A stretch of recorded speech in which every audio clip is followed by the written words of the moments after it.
Welcome back to my channel. நான் உங்கள் VJ. இன்றைக்கு திருவண்ணாமலையிலேருந்து விருத்தாச்சலம் போய் கொண்டிருக்கோம். விருத்தாச்சலத்தில் பழைமலைநாதர் கோயிலுக்கு போகிறோம். பழைமலைநாதர் கோயில்ன்றது திருமுதுகுன்றம் என்ற ஒரு இடத்துல இருக்கு. அதாவது இப்போதைய விருத்தாச்சலத்தில் இக்கோயிலின் இறைவனின் பெயர் பழைமலைநாதர் என்று சொல்லப்படுவர் சிவபெருமான். மற்றது விருத்தாச்சலேஸ்வரர். மற்றது ரவியின் பெயர் பெரிய நாயகி அல்லது பாலாம்பிகை அல்லது விருத்தாம்பிகை என்று சொல்லப்படும். அருள்மிகு பழைமலைநாதர் திருக்கோயில் திருமுதுகுன்றத்திலுள்ள ஒரு சிவாலயமாகும். இந்த கோயில் காலமே 6 மணி தொடக்கம் பகல் 12 மணி வரையும், மாலை 4 மணி தொடக்கம் இரவு 9 மணி வரையும் திறந்திருக்கும். இக்கோயில் 4 புறமும் சுமார் 26 அடி உயரமுள்ள மதிச்சுவராலும் 660 அடி நீளமும் 390 அடி அகலமும் உடைய ஒரே ஒரு பெரிய கோயிலாகும்.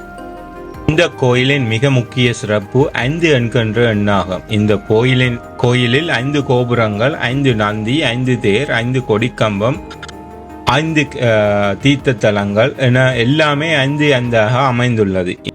இந்த கோயிலின் தல விருட்சம் வன்னி மரம் ஆகும்.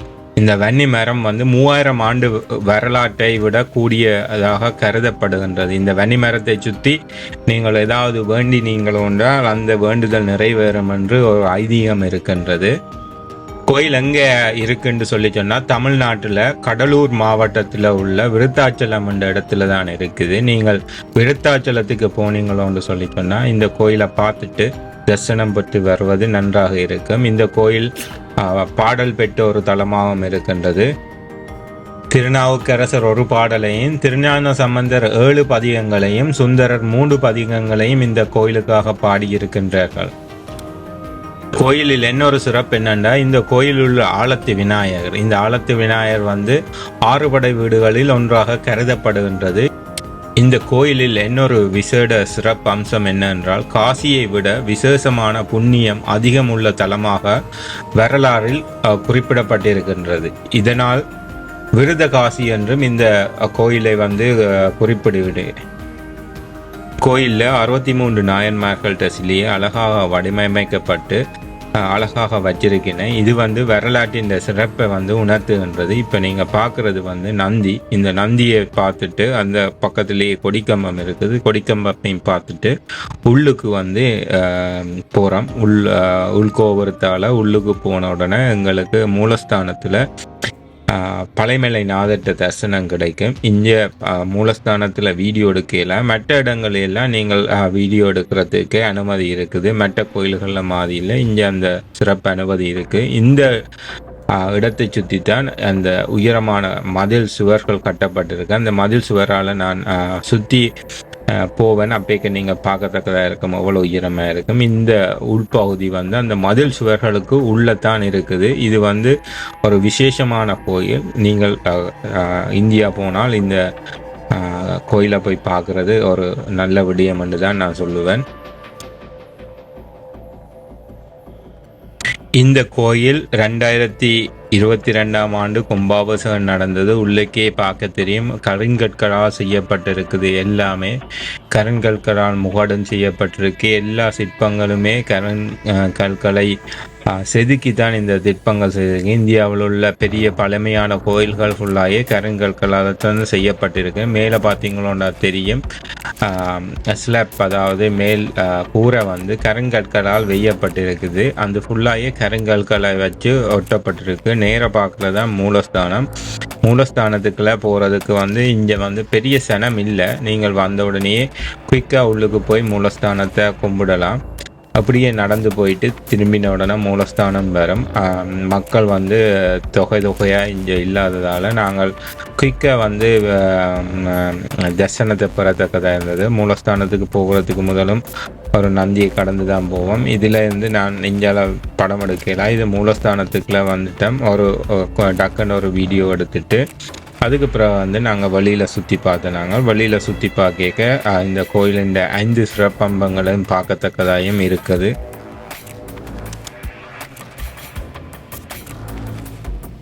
63 நாயன்மார்கள்ட்ட சிலையை இங்கே வடிவாக வச்சிருக்கிறேன். முதல் 4 நாயன்மார்கள்ட்டையும் மீதி அடுத்தது 59 நாயன்மார்கள்ட்ட சிலையை இங்கே வடிவாக செதுக்கி வச்சிருக்கிறேன். இது வரலாற்று சிறப்பை குறிக்குது. உள் ஃபுல்லாயே கருங்கற்களாக செய்யப்பட்டிருக்கின. முந்தி எவ்வளவு டெக்னாலஜி இருந்தேன்னு சொல்லி பாருங்க. இந்த கோயிலுக்குள்ள கரங்கல்லால் செய்தாலும் மேலே துவாரம் விட்டு அந்த துவாரத்தால் வெளிச்சம் வரத்தக்கதை செய்து வச்சுக்கிறேன். முந்தைய காலத்தில் லைட் இல்லை, அதால் விளக்கால தான் இந்த கோயிலை அலங்கரிக்கிறது. அந்த விளக்கு காணாதுன்றதால மேல் முகடு வழிய வடிவாக ஒளி வர்றதுக்காக செய்து வச்சிருக்கிறேன்.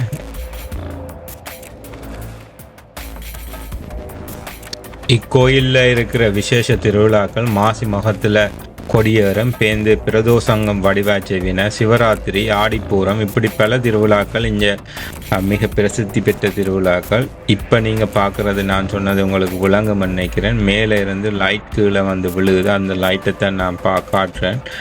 அந்த லைட் எப்படி செய்து வச்சுக்கிறேன்னு சொல்லி உங்களுக்கு தெரியும். அந்த ஒரு துவாரத்துக்களால் இந்த கோயிலுக்குள்ள அப்படி லைட் வர்றதுக்காக அவைகள் முந்தைய காலத்தில் இந்த டெக்னாலஜியை வச்சு செய்திருக்கிறேன். அந்த அதுக்காண்டி எவ்வளோ வேலைப்பாடு செய்திருப்பேன்னு பார்க்கத்தக்கதாக இருக்கும். தூண்கள், 1000 மண்டபங்கள், அந்த 1000 மண்டபத்துக்கிடையே சிவனுடைய உருவச்சிலையோ அல்லது சிவலிங்கத்தை வச்சிருக்கிறேன். இங்கே ஒரு கோயிலுக்கு போனால் நீங்கள் ஃபுல்லாக அதுண்ட வேலைப்பாடுகள் பார்த்து வெளியில் வர்றதுக்கு உங்களுக்கு 4-5 மணித்தியாலம் காணாது. ஃபுல்லாகவே என்ஜாய் பண்ணி அதை ரிசர்ச் பண்ணி பார்க்குறதுக்கு உங்களுக்கு 1 நாள் 2 நாள் ஒவ்வொரு கோயிலுக்கும். அந்தளவு வேலைப்பாடு உள்ள கோயில்கள் தான் இப்பழமையான சிவன் கோயில்களோ இந்தியாவில் உள்ள எந்த கோயிலுமே அந்தளவு பழமையான கோயில்கள். இப்போ வெளியில் இருந்து நாங்கள் அந்த நடந்து பார்க்க போகிறோம். அந்த வழியில் என்னென்ன இருக்குன்னு சொல்லி. வெளி ஃபுல்லாகவே பலதரப்பட்ட சிலைகள் இருக்குது. நான் முதலே சொன்ன எனக்கு 26 அடி உயரமுள்ள இந்த மதில் சுவருக்குள்ளே தான் விருதகிரீஸ்வரர் பழைமலை நாதர் இருக்கிறார். இது ஃபுல்லாகவே நடந்து தான் போய் பார்க்க போகிறோம். இதை சுற்றி 5 கோபுரங்கள் இருக்குது. இக்கோயிலில் இருக்க பழைய விமானங்கள், வாகனங்களை பராமரித்து கொண்டிருக்கிற மக்கள் பார்ப்பதற்காக நான் போய் பார்க்க இங்கே ஒரு குதிரை வடிவிலான வாகனம் ஒன்று அங்கே இருந்தது. அதன் பழமையை பார்க்க தெரியும் இந்த கோயிலின் பழமைத்துவம் அப்படி என்று. முந்தி இவ்வாறு தான் இந்த குதிரை வாகனத்தில் பழைமலை நாதரை கூட்டிக் கொண்டு இருக்கிறேன். ஏன் பழைமலை நாதர் என்று பேர் என்று சொல்லி சொன்னாலாம், முந்தி இது ஒரு மலை குன்றாக இருந்ததா, மலையாக இருந்தது. அந்த மலை பூமிக்குள் புதையுண்டா போல இந்த கோயில் அதுக்கு மேலே கட்டினதாகவும் சொல்லப்படுகின்றது. இந்த கோயிலை சுற்றி மலை காணத்தக்கதா இல்லை. பழைய மலை நாதர் என்று ஏன் சொல்லப்படுகின்ற, பழைய மலையில இருக்கிற பழைய நாதர் என்றது தான் அதை குறிக்கிறது. விருதகிரீஸ்வரர் என்றது சமஸ்கிருதத்தில் கூறப்படும் சிவனுடைய பெயராகும். அது பழைய மலை நாதரத்தான் அவ்வாறு குறிப்பிடப்படுகின்றது. விருதாச்சலம் என்றதும் திருமலை குன்றம் என்றுதான் அதை முந்தி குறிப்பிடப்பட்டிருந்தது. இப்போ நீங்கள் நேர பார்க்கறது இங்கே ஆலத்தி விநாயகர். இந்த ஆலத்தி விநாயகரை தான் பார்க்க போகிறோம். இது விநாயகரின் 6 படை வீடுகளில் ஒரு வீடாக இது கருதப்படுகின்றது. ஸ்ரீ ஆலத்து விநாயகர் சன்னதிக்கு தான் போய் கொண்டிருக்கோம். இந்த ஆலத்து விநாயகர் சன்னதி முதல் வழிப்பிரகாரத்தில் இருக்குது. இந்த 18 அடி பள்ளத்தில் தான் இந்த ஆலத்து விநாயகர் அமைந்துள்ளார். இந்த கோபுரத்துக்கு உள்ளாக கீழே இறங்கி போனால் ஆலத்து விநாயகரை பார்க்கலாம். இந்த ஆலத்து விநாயகரை பற்றி இந்த பதாகையில் வடிவாக எழுதப்பட்டிருக்குது. இந்த 18 அடி கீழே இறங்கி போன உடனே ஆலத்து விநாயகரை பார்த்து கும்பிட்டுட்டு வரலாம். நானுமே இந்த கோயிலை தரிசிக்க எனக்கு இதுண்ட விளக்கங்கள் தெரியாது. பேந்து தான் டிரைவர்கிட்ட கேட்டது. மற்றது வாசித்து பார்க்க இந்த தலத்தின் ஆலத்து விநாயகர்கிட்ட அருமை பெருமை விஷயங்கள் எனக்கு தெரிய வந்தது. மீண்டும் ஒரு கால் நான் போனேன்னு சொன்னால் வடிவாக இந்த கோயில் அந்த ஆலத்து விநாயகரை நான் கும்பிட்டு வருவேன் என்று நினைக்கிறேன். இப்போ நீங்கள் பார்க்குறது வெளிப்பிரகாரத்தில் உள்ள மதில். இந்த மதிலும் 26 அடி உயரமான மதில். அதை சுற்றி உங்களுக்கு கோபுரங்கள் இருக்குது. வெளிப்பிரகாரத்தை சுற்றியே 5 கோபுரங்கள் இருக்குது. இந்த கோயிலின் விசேஷமும் திரும்பியும் நான் சொல்லுகின்றேன். 5 என்றான் 5 கொடி கம்பங்கள், 5 கோபுரங்கள், 5 தீர்த்த தலங்கள் எல்லாமே அந்த தான் குறிப்பிடப்பட்டிருக்கும்.